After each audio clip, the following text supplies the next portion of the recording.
Okay, this is the start of little Thor's graduation instructional training videos.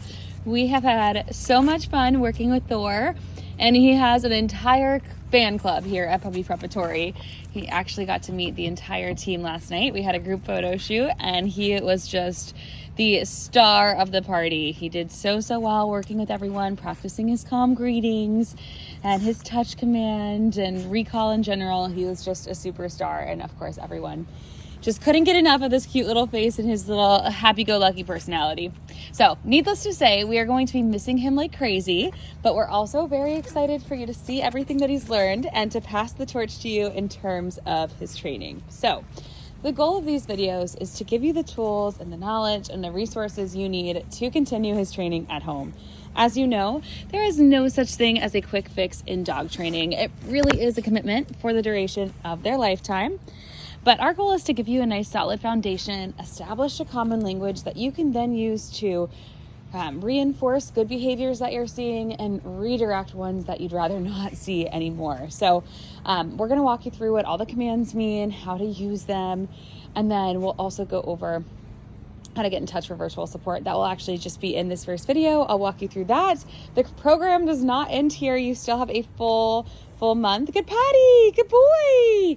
Full month of virtual support, which basically means you can set up audio or video calls with us. Think of them as virtual training sessions just to make sure Thor really stays on track. Yes, good boy. After graduation. So to get in touch for virtual support, I'll just dive right into that. You are going to either schedule using the QR code that is in the front of his graduation notebook, or you can go on our website to find the link, or it's in the same email that contains these video links, has that virtual support link. And then your other option is to just book it directly in the app. That's fine too. Just make sure when you book, always specify whether you want to do audio or video. If you don't specify, we will actually just do an audio call because not everyone's comfortable being on camera, which is super understandable. So I don't like to force anyone to be on Zoom or FaceTime. But if you want to be, I'm more than happy to be at any time. And sometimes it's really helpful depending on what it is. If it's, calm greetings, sometimes it is nice to see us practice him sitting. That is always a challenge. He's very excitable. He got a lot of practice last night, but his instinct is still to jump. We have to do a lot of redirection. So if it's that with the kids, might be good to see it on camera and walk you through. Or leash training, for example. I've had people FaceTime me while they're walking their pup, and then I'm just along coaching, which is very helpful. But for the most part, usually an audio call, we can go over everything. I can get enough details to give you really specific advice as well. So whatever your preference is, that's fine. And if you'll also let me know what it is you want to discuss on the call, that's helpful too, because sometimes there are specifics I want to see on camera. And if that's the case, I'll either request a video in advance or ask if you want to do a Zoom call. And then it's totally your call on that, whatever you prefer. All right, so that is virtual support. Please take advantage of it. It's a huge part of the program, just to, again, make sure you're making the absolute most possible out of this program. Okay, and now we're just going to dive into the hand signals that we use here. These are also printed in the graduation notebook, so you can reference them there, but just want to go ahead and see them, give them to you on camera too. Sometimes it's helpful to see. So for sit and settle, we use a fist. Now they share this hand signal because basically what settle is asking him to hold a sit. And what we're looking for is impulse control. So they share that hand signal of sit. Down as in lay down, we simply point to the ground. We usually do this very close or like right in front of his face because the way we teach it is kind of guiding him down. He does have a little bit of trouble with this sometimes. He is so close to the ground, so I think it's a little confusing. But just note that that's the hand signal and we're going to do it pretty close, and he still might need to be guided down at times for that one. Touch is 2 fingers out at a height he can comfortably reach. So you're going to have to bend over pretty low because we don't want him to have to jump up. Touch is where he's going to tap his nose against your 2 fingers. So we got to get low enough. Yes, good boy. Yes, good job. Good touch. We want to get low enough that he doesn't have to jump up because we definitely, don't want to encourage any jumping from him just because that is his natural inclination is to jump anyway. So we want to make sure nice and low.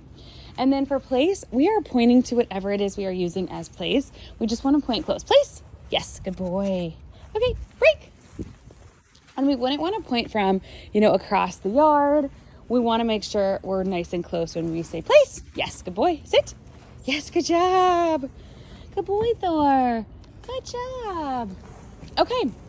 Those, oh, and stay is a paw mount, of course. So just to review, sit and settle, down as in lay down, touch, place, and stay. Those are all the hand signals. Please let me know if you have any questions about them. We're here to answer any quick questions as well, even if you don't have time for a full virtual support call. You can text us with questions. You're also welcome to email. We have a dedicated email inbox for all of our alumni. It's alumnisupport@puppypreparatory.com. We've got several trainers involved in that inbox, so we can get back to you as soon as possible.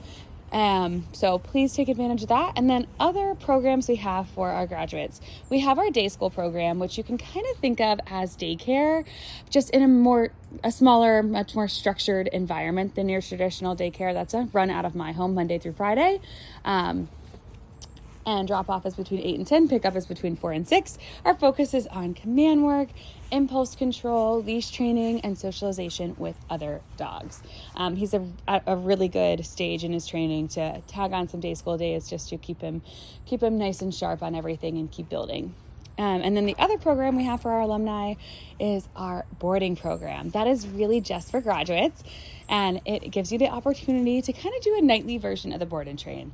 Now, it's not quite as intensive as board and train just because they're coming in with existing knowledge from their prior program, but we will brush up on everything. We'll build off of what they learned. We'll address any new behaviors. So boarding does always include training as well. And you can book that, we don't have a minimum. You can book for just one night if you'd like. So that is, right now it's $75 a night. Drop off is in the morning between 8 and 10. Pickup is also between 4 and 6. The reason we have it set up that way, and we also include a day of day school on that last day, since we charge by night, but you're getting an extra day of training on the tail end. It just makes it a little bit easier for us logistically because we have a team of trainers, just so we can coordinate getting them to and from and make sure that all the dogs in their care are getting the time, attention, and training that they all deserve. That's why we have it set up that way. So boarding drop-offs are always in the morning and pickups are in the evening. Of course, we do make exceptions. We try to be as flexible as possible. If flights or anything like that are impacting your ability to get them here or pick them up, we'll make exceptions. But for the most part, if you're able to fit within those windows, we appreciate it. So please let me know if you have any questions and watch the following videos. And we can't wait to see how Thor is doing at home.